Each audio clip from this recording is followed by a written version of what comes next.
Hello, I'm Dal Bartling, and welcome to another episode of Dal's Weekly Digest.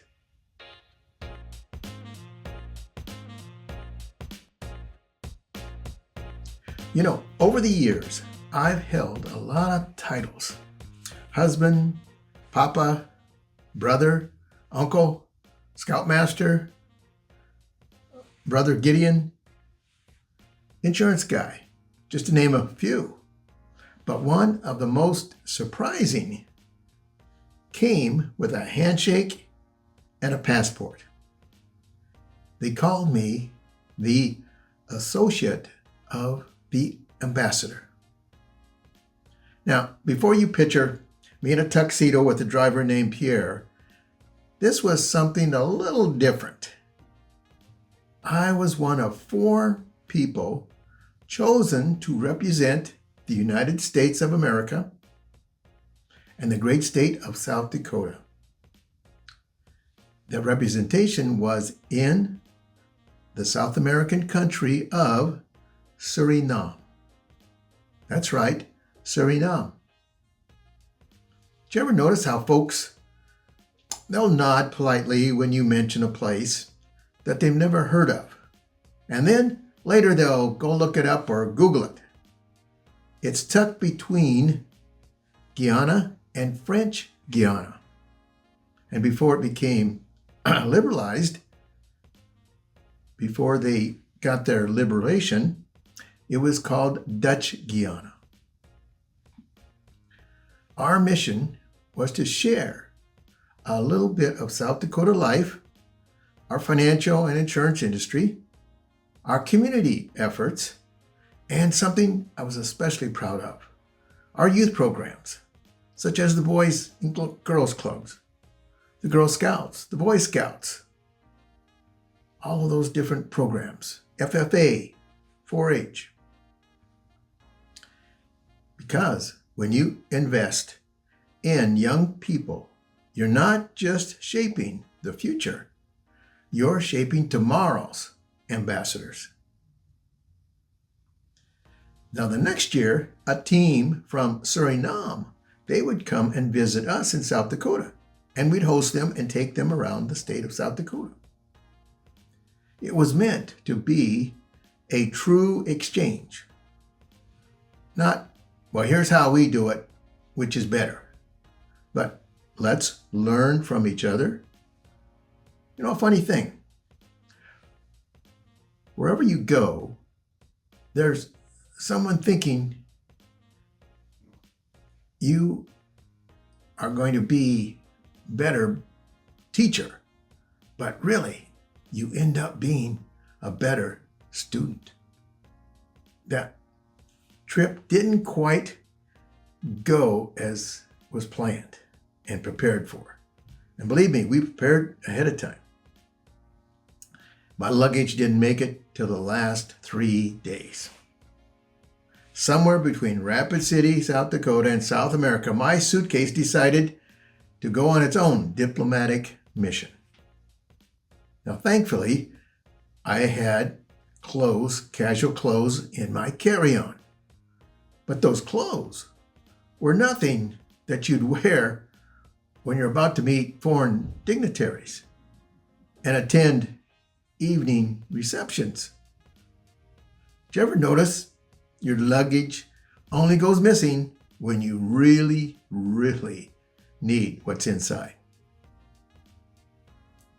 Now, the U.S. Marines that were assigned to the embassy, they were also, some of them, assigned to escort us. And they took one look at me and says, "We better get this man a suit." So off we went to the local tailor. I bought a suit, a few shirts, and a couple ties right there on the spot. The tailor was quick, he was friendly, and he was proud of his work.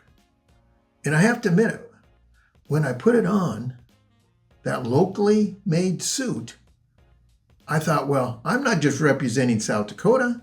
Now I'm representing Suriname too. I'm wearing that suit right now.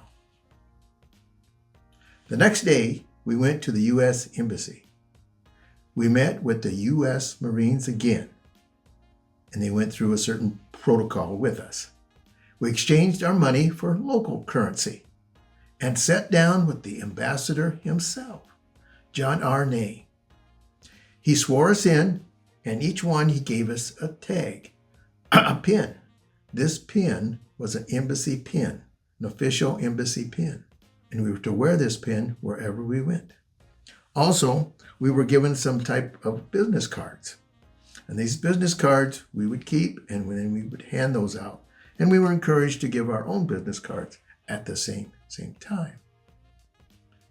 He said, remember that you represent your country and your state, everything you do, even your body language. And that stuck with me.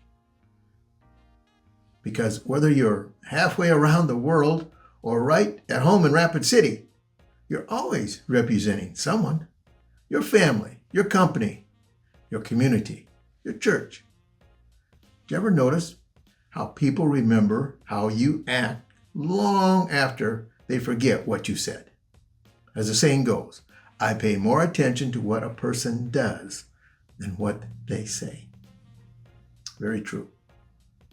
During our stay, we had numerous meetings with the president of Suriname, Rolando Vicente. Sound Italian, it wasn't. And the vice president, and several of their cabinet members. Now, each evening, we were hosted by a different group: business leaders, educators, youth organizations. And let me tell you, the food. Creole, Chinese, Dutch, Japanese. It was like a United Nations on a dinner plate. Food really is a universal language, isn't it? You share a meal and suddenly you're not strangers anymore. The official language there is Dutch. The word for thank you is bedankt. Bedankt. Bedankt, bedankt, bedankt. I must have heard it 100 times in just one day. Even though Dutch was the official language, nearly everyone spoke English, and that made life a lot easier for me and spared them from hearing my version of Dutch. And as I spent time with their young people, bright, curious, and full of ideas, I realized how much we had in common. They wanted the same thing for their kids as we do: opportunity, respect, and a sense of what they do really matters.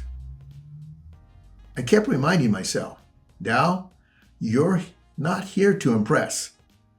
You're here to learn. That's really what being an ambassador is all about. You don't assume, you observe. You listen first, talk second.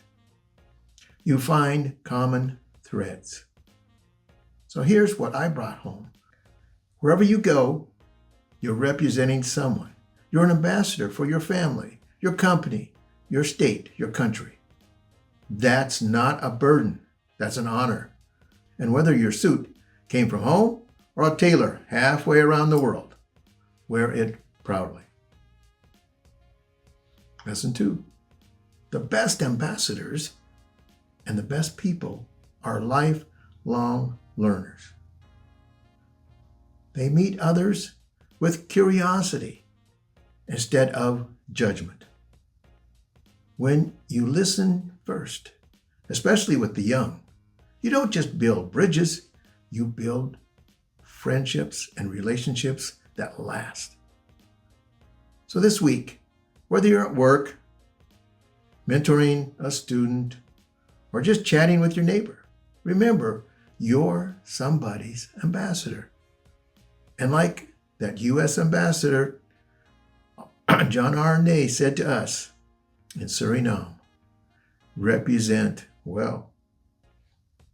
Oh, Maybe you want to pack an extra shirt in your carry-on. You never know. But I do know this. There are only two types of financial professionals out there. Those that do business with financial markets and those that wish they could do business with financial markets. Why? Because we are your ambassadors. We are right there beside you and looking at that problem that we can make an opportunity of risk mitigation of the family where the breadwinner might die too soon. That risk mitigation. Or they may become sick or disabled. Or finally, that risk mitigation of living too long. Each one of those paths, and looking at it at that person's life journey, we are here to be your ambassador.